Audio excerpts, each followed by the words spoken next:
Jadhavar group of इन्स्टिट्यूटतर्फे नऱ्हे येथील संस्थेच्या सभागृहात आयोजित करण्यात आलेल्या 7व्या युवा संसदेचा समारोप झाला।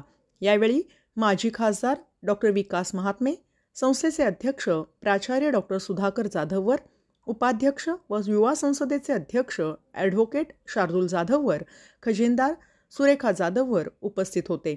नगरसेवक गणेश बिडकर आणि दत्तात्रय धनवडे यांना आदर्श नगरसेवक पुरस्कार तर खासदार अशोक नेते यांना आदर्श खासदार पुरस्कार यावेळी सन्मानित करण्यात आला।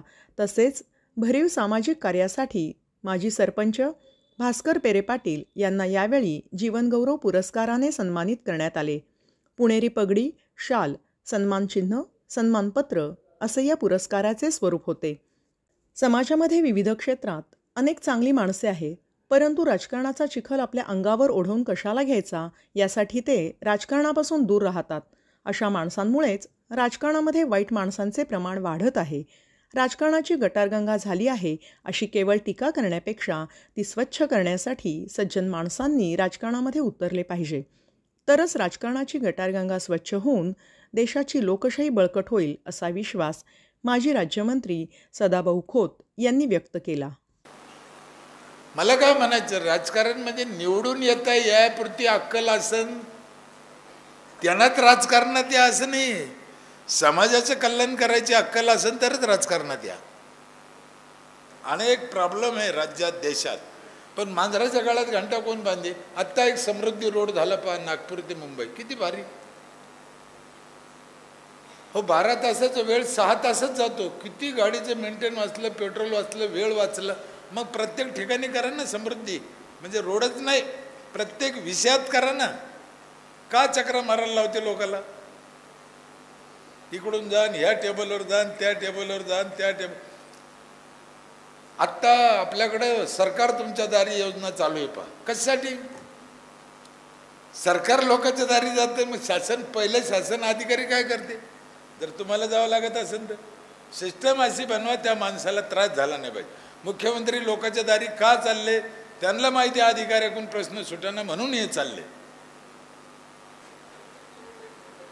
हे कुठेतरी सुधारायला पाहिजे हो। याच्यासाठी राजकारण पाहिजे, याच्यासाठी राजकीय लोक पाहिजे। तरुणाकडून मला अपेक्षा आहे, आणि माझ्याकडून जर सल्ला विचारतात तर पोरा हो, आमदार खासदार होऊ या भानगडीत जाऊ नका, पण सरपंच नक्की व्हा, माझा तुम्हाला आशीर्वाद आहे।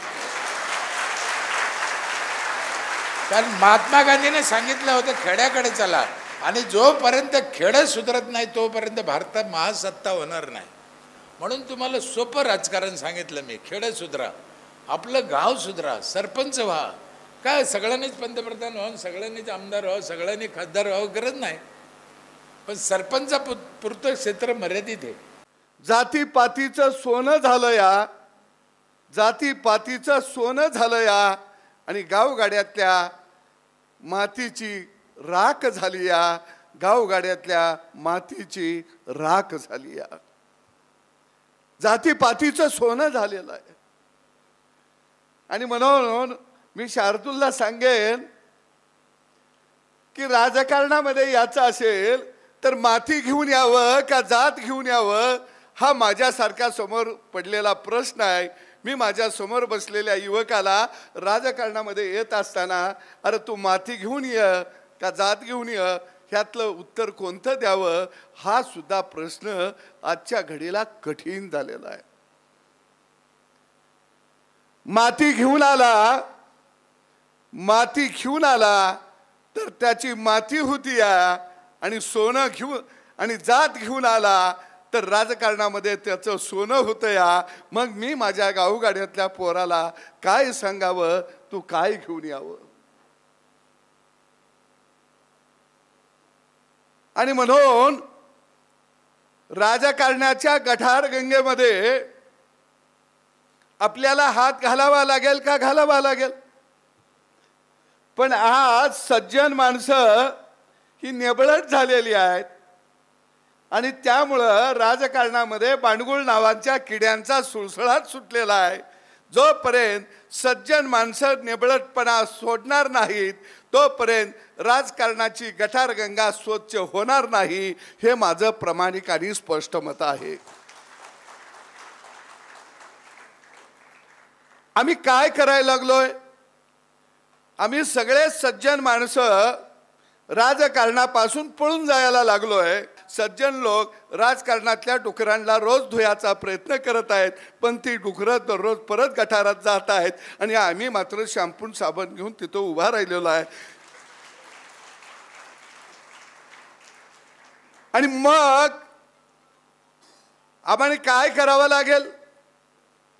आम्हाला डुकरांना शॅम्पू साबण लावून त्यांना स्वच्छ करण्याचा पहिल्यांदा धंदा बंद करावा लागेल आणि आमचे स्वच्छ हात गटारगंगेमध्ये घालावे लागतील आणि गटारगंगा स्वच्छ करावी लागेल, तरच राजकारणाची ही पवित्र गंगा वाहू शकते, अन्यथा वाहू शकत नाही. मध्ये 4 पिल्लर्स आहेत. तुमच्या माहिती सांगतो, विकास करण्यासाठी 4 पिल्लर्स आहे. तर सर्वात महत्त्वाचं पिल्लर आहे राजकारण, ज्याच्या माध्यमातून विकास केला जातो. दुसरं आहे प्रशासन, म्हणजे राजकारणी लोक जे लोकसभेत विधानसभेत प्रश्न मांडतात, जे प्रश्न त्या ठिकाणी येतात चर्चेला, जे नियम म्हणतो त्याचं इम्प्लिमेंटेशन करण्याचं काम हे न्यायालय करत असतं. न्यायालयाच्या माध्यमातून काम होते. प्रशासन म्हणजे राजकारणी लोक जे लोकसभेत विधानसभेत जे काही बोलतात त्याचं इम्प्लिमेंटेशन करण्याचं काम हे प्रशासनाचं काम असते. जे नियम म्हणतात, जे बोलतात त्याचं इम्प्लिमेंटेशन करण्याचं काम प्रशासनाचं असतं. आणि चौथं खांब आहे तर आहेत, मला वाटते चॅनलवाले पत्रकार पण बंधू आहेत. चौथं खांब आहे पत्रकारिता. त्यांच्या माध्यमातून पण विकास होतो, कारण अनेक प्रश्न ते उचलून धरतात, उचलून लावतात आणि जे न प्रश्न सुटणारे कधी कधी तेही प्रश्न सोडतात. लक्षात घ्या. त्यामुळे 4 खांब आहे लोकशाहीमध्ये, 4 पिल्लर्स आहे, 4 खांब आहे. या 4 खांबाच्या 4 पिल्लरच्या माध्यमातून विकास होत असतो. आणि म्हणून विकास करणारे लोक हे जर चांगले राहिले, जर वाईट राहिले तर नाही होत, पण चांगले लोक जर राहिले विकास करणारे, मग आमदार असेल, खासदार असेल, जिल्हा परिषद सदस्य असेल, मग सरपंच असेल, विकास करणारे लोक जर चांगले जर राहिले तर त्या ग्रामपंचायतचा विकास होतो, त्या नगर परिषदचा विकास होतो, त्या शहराचा विकास होतो आणि मग देशाचा पण विकास होतो, राज्याचा विकास होतो. चांगले लोक राहणं ही काळाची गरज आहे, हे मी तुम्हाला सांगतो. मला सांगताना आनंद वाटतो. या मंचावरती जे पुरस्कार या ठिकाणी आपण देतोय, महात्मे साहेब, मला या ठिकाणी आवर्जून सांगायचं की मागाशी तुमच्या सेशनच्या आधी या ठिकाणी संजय राऊत साहेबांचं प्रकट मुलाखत झाली. या सेशनच्या आधी त्या सकाळच्या सेशनमध्ये काही पत्रकार होते, काही IAS अधिकारी होते, काही IPS अधिकारी होते. मला या ठिकाणी प्रकर्षानं सांगायचं आहे की हा जो मंच आहे हा कोणत्याही पार्टीचा नाही, हा मंच कोणत्याही पॉलिटिकल पार्टीला आम्ही रिप्रेझेंट करत नाही, हे कोणत्याही नेत्याला या ठिकाणी आम्ही रिप्रेझेंट करत नाही. हा जो मंच आहे हा कोणत्याही लोकसभेचा नाही, राज्यसभेचा नाही, कोणत्याही पॉलिटिकल पार्टीचा नाही, विधानसभेचा नाही, विधान परिषदेचा नाही. हा जो मंच आहे हा मंच भारतामधल्या जवळपास 80 कोटी जे आमच्या देशामध्ये युवक आहेत या त्या सगळ्या लोकांना रिप्रेझेंट करणारा हा मंच आहे.